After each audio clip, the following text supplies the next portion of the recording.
Shalom, good evening. This is TV7 Israel News broadcast to you from Jerusalem. And in today's top stories, Israeli Prime Minister Benjamin Netanyahu pledges not to end war versus Hamas until all of the objectives are achieved. Israeli National Security Advisor Tzachi Hanegbi acknowledges that Israel-Saudi normalization remains on the agenda. Israel prepares for punitive measures against Ireland, Spain, and Norway as the three European nations officially recognize a state of Palestine. Jerusalem will not succumb to international pressure or diktats, nor will it agree to Hamas's delusional terms of surrender. Speaking at the Israeli parliament's plenum, Prime Minister Benjamin Netanyahu asserted that victory was and remains Israel's primary goal, and that the war would not end before Israel completes all of its objectives. הלחץ שמופנה מבית ומחוץ כלפי ממשלת ישראל שנלחמת בכל כוחה להחזיר את החטופים רק מקשיח את עמדותיו של סנוואר שדורש מישראל תנאי כניעה שמסכנים את קיומה, ולכן אנחנו לא יכולים להסכים להם. אני מבקש להבהיר, אני לא מוכן להיכנע ולהתקפל. אני לא מוכן לסיים את המלחמה לפני השלמת כל יעדיה. גיבורינו לא נפלו לשווא. אם ניכנע, הטבח, האונס והרצח של ה-7 באוקטובר יחזרו על עצמם שוב ושוב ושוב, בדיוק כפי שחמאס הבטיח. אם ניכנע, לא נחזיר את כל חטופינו. אם ניכנע, ניתן ניצחון אדיר לטרור, ניצחון אדיר לאיראן, לכל ציר הרשע הזה, לכל מבקשי נפשנו. מי שאומר שהוא מתייאש, מי שאומר שהוא לא מוכן ולא יכול לעמוד בלחץ, שיחזור להרים דגל שחור, בעצם שירים דגל לבן של כניעה. אני לא אניף דגל כזה. אני אמשיך להילחם עד שנניף את דגל הניצחון. In the face of immense pressure from both domestic and international actors, Netanyahu warned that this pressure merely emboldens the Islamist Hamas from reaching an arrangement to release Israel's hostages. The Israeli premier also seized the opportunity to address a tragic incident in which uninvolved Palestinians died from a fire that erupted after a precision strike that successfully eliminated 2 senior Hamas officials in the town of Rafah. ברפיח כבר פינינו כמיליון תושבים בלתי מעורבים. ולמרות המאמץ העליון שלנו שלא לפגוע בבלתי מעורבים, קרתה לצערנו אמש תקלה טרגית. אנחנו חוקרים את המקרה, אנחנו נסיק את המסקנות, כי זו המדיניות שלנו. Meanwhile, Israeli National Security Advisor Tzachi Hanegbi, during a joint conference by the Institute for National Security Studies, as well as the Misgav Institute for National Security and Zionist Strategy, voiced regret over the loss of non-combatant civilian lives. Nevertheless, in contrast to disinformation carried by global media outlets, he clarified that Israel's continued fighting in the town of Rafah did not breach the ICJ's injunction. הצו האחרון באמת היה צו פתלתל, אבל מבחינה משפטית הוא היה מאוד ברור. הוא אוסר על ישראל לבצע פעולות צבאיות שישיתו על הקבוצה הפלסטינית, זה ההגדרה של אמנת הג'נוסייד. היא מדברת על זה שאסור לבצע רצח עם בקבוצות, כמו שעשו ליהודים בשואה. אז הקבוצה הפלסטינית אסור שנשית עליה תנאי חיים של השמדה כללית או חלקית. אז כמובן שצה"ל לא עוסק בהשמדה לא כללית ולא חלקית של הקבוצה הפלסטינית, ולכן באמת הצו הזה לא מונע את המשך הפעולה לריסוק 4 הגדודים שם במסגרת חטיבת רפיח האחרונה שנותרה ברצועה כחטיבה מתפקדת. מה שקרה אתמול, דובר צה"ל הבהיר, הייתה פעולה חשובה חיונית לסיכול של 2 בכירים בחמאס, הסיכול הצליח, אנחנו עוד לא יודעים מה קרה שהוביל לשריפה שם שכנראה גבתה את חייהם של אזרחים בלתי מעורבים, אנחנו תמיד מצרים על כך, זו טרגדיה. The Israeli National Security Advisor further revealed that once the 4 remaining Hamas battalions as part of the Rafah Brigade are eliminated, the IDF will essentially transition into the next stage of fighting, which is expected to be less intensive in nature. אני חושב שאחרי רפיח נהיה בסוג של מעבר ממערכה אינטנסיבית עם כל העוצמות כפי שהופגנו לאורך הזמן לסוג אחר של מה שנקרא על ידי הצבא שלב ג'. Hanegbi further addressed Washington's efforts to realize a normalization accord between Israel and Saudi Arabia.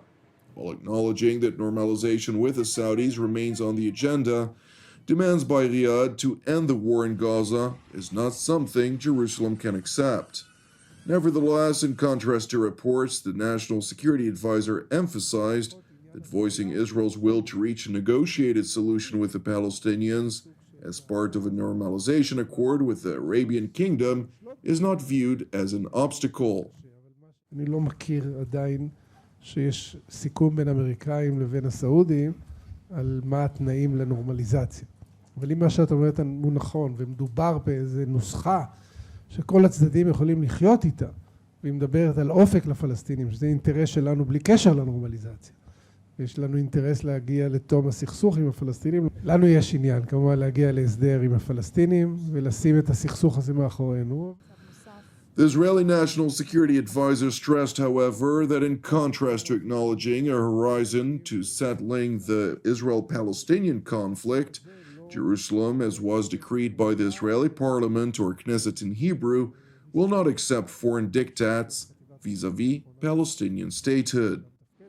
While Israel is legally obliged to reject any foreign diktats related to Palestinian statehood, the European Union's foreign policy chief, Josep Borrell, following a meeting with Arab foreign ministers in Brussels, highlighted his intention to force a non-negotiated two-state framework upon Israel, irrespective of the fact that he does not have the mandate or the power to push his voiced aspiration forward.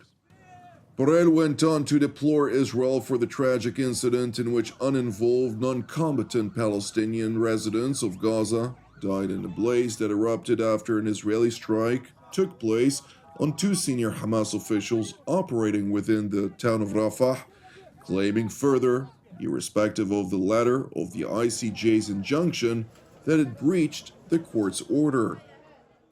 I want to insist, I issued a tweet early this morning about the horrifying news coming out of Rafah on Israeli strikes killing dozens of displaced persons.